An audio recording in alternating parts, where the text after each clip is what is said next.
The hue and cry about poverty alleviation in Nigeria can clearly not end with words alone. Motives must be backed by action, and the community and government must interface for the achievement of meaningful development.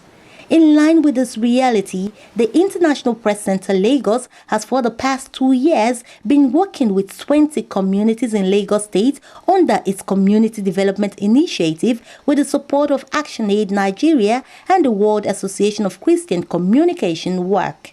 The initiative is to help people at the grassroots understand their developmental rights as well as to know how to channel the needs of their communities to the right government quarters.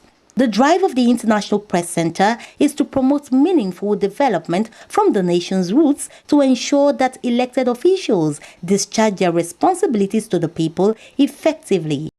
At the International Press Center, we do a lot of monitoring. We look at trends of media reporting of issues.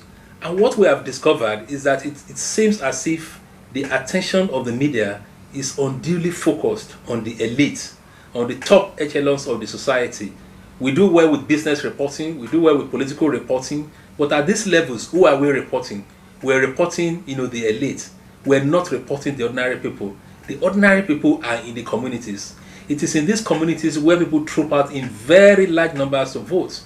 These are the communities that don't feel the effect of governance. Our interest is taking Nigerian journalists down to these grassroots so that their issues can be given the deserved priority in our reporting. So far, the capacity of over 1,000 individuals and groups in 20 communities in Lagos State have been built on tackling developmental challenges in their localities. The beneficiaries include young men, women, people living with disabilities, religious and community leaders, community-based organizations, as well as traditional institutions. Moving from the riverside communities of Itwanga and Iyangbe in Amuwo-Odofin local government area to Otumara, Ilaje-Irejuwa and Isalewaya in Lagos mainland to Agbede, Gbasemotuagaga, Ofin, Lajo and Oreta communities in Ikorodu local government area, to mention a few, the story is the same.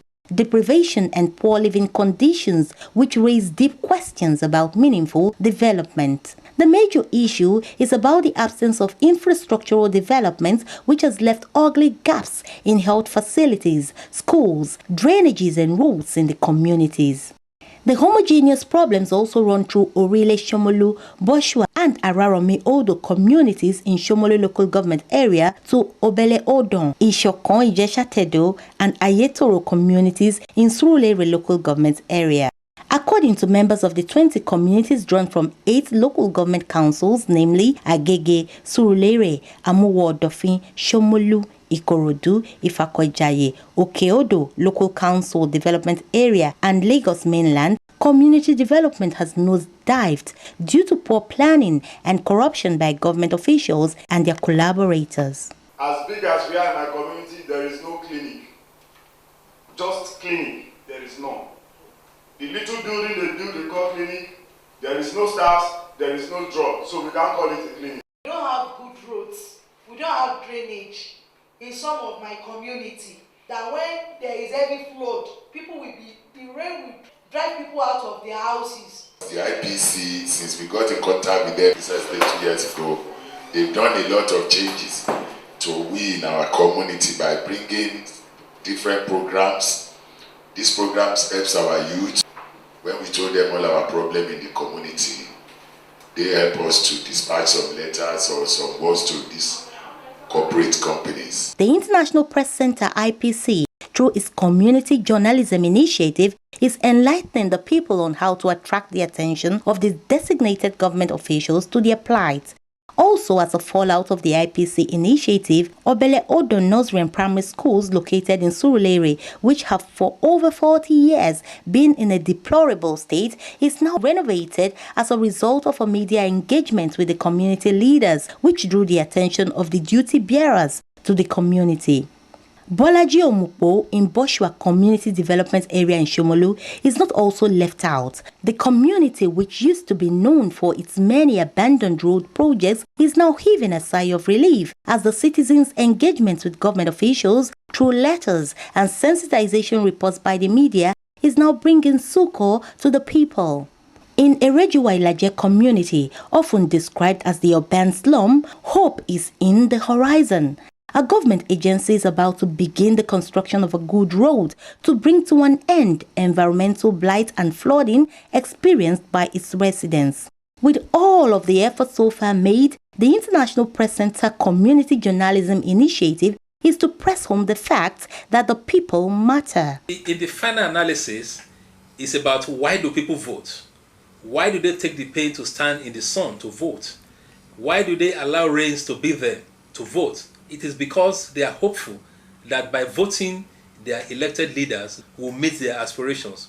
So when people vote in expectation of good governance, and the leaders in turn reinvest in those people by providing for their needs, that for me constitutes responsible governance. This is being achieved through the usage of a series of interactive capacity building tools like group discussions, risk analysis, problem analysis, how to prioritize needs, women's rights, the use of Venn diagrams to situate power analysis, and the creation of development rights registers.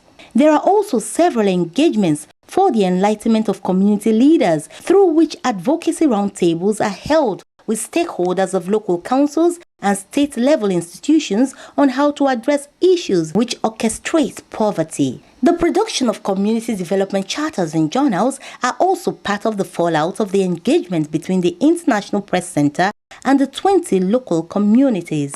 All of these strong strides taken so far by the IPC in its community journalism initiative have been through the support of Action Aid Nigeria and the World Association of Christian Communication, WAC. The organization's commitment to empowering the people remains central to its activities. Other key areas of advocacy and training of the organization are media capacity development, media independence, freedom of expression, strengthening the ethical and technological capacity of journalists and other stakeholders in the media to make them effective promoters of development, even as Nigeria presses for good governance and the maintenance of democratic values.